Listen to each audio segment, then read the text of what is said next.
Pada zaman dahulu, terdapat sebuah pemukiman penduduk yang terletak di kaki Bukit Beluan, Kecamatan Hulu Gurung, Kabupaten Kapuas Hulu, Kalimantan Barat.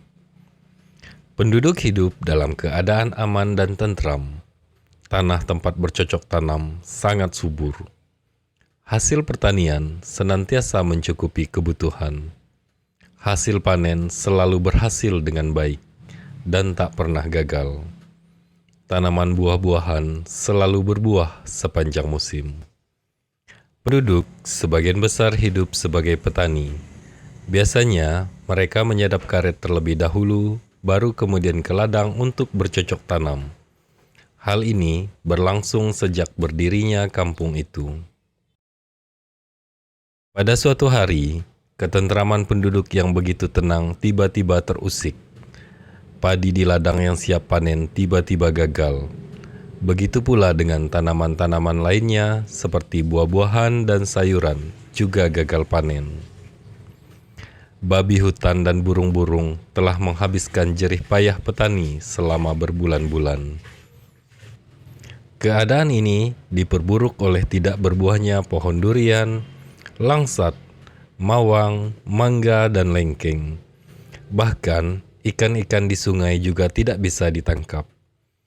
Kejadian seperti ini baru pertama kali terjadi. Keadaan ini sangat memprihatinkan penduduk. Mereka sangat sedih dan juga bingung. Mereka bertanya-tanya, apa gerangan penyebabnya? Apa yang terjadi dengan kampung kita? Kenapa semua tanaman gagal panen?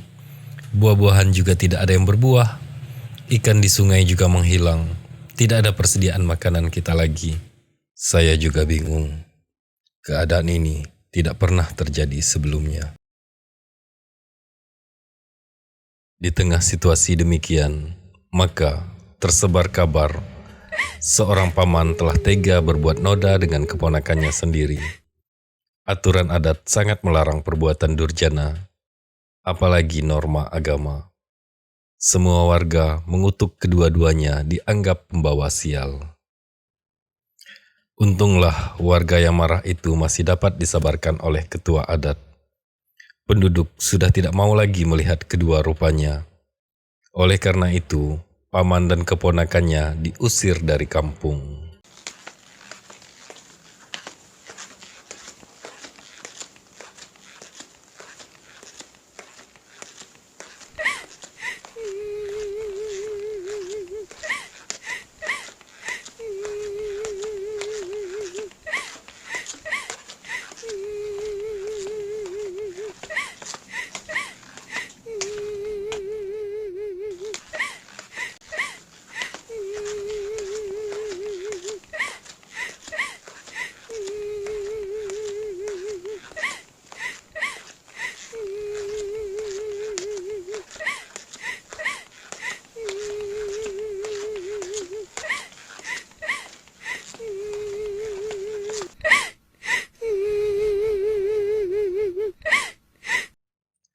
Hari-hari terus berlalu.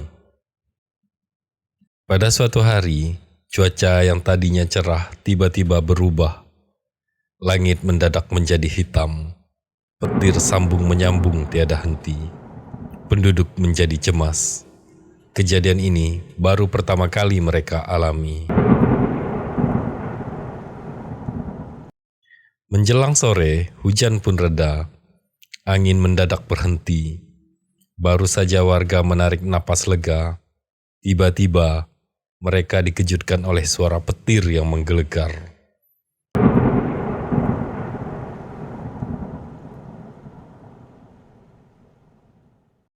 Saat itu terlihat petir yang menyambar 3 kali berturut-turut. Ada di antara warga melihat arah sambaran petir ke arah kaki Bukit Beluan. Tepatnya ke rumah paman dan keponakan yang terusir dari kampung.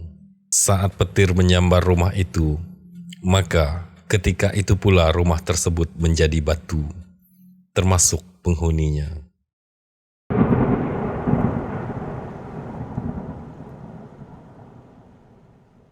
Keesokan harinya, penduduk mulai mendatangi rumah paman dan keponakan yang terusir dari kampung tersebut.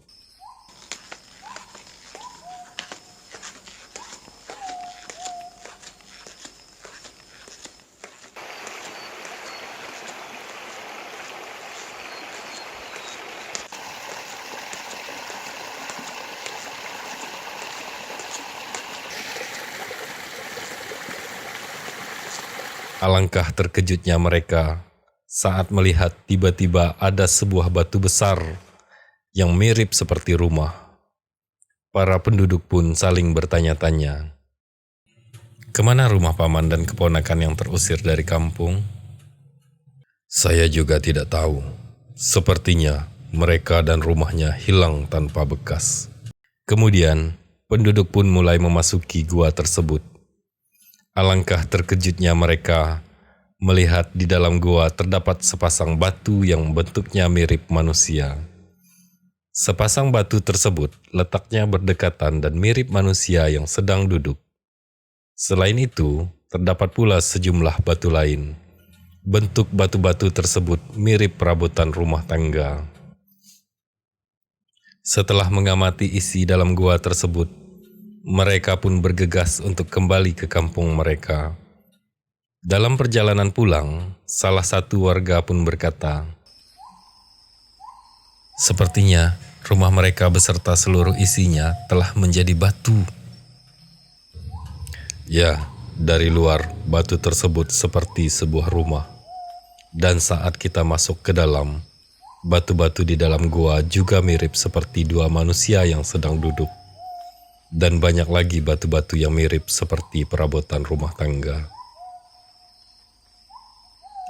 Semenjak saat itulah, penduduk menyebut gua tersebut Liang Menyadi, atau Gua Menyadi, yang dipercayai berasal dari rumah beserta isinya, dari paman dan keponakan yang terusir dari kampung.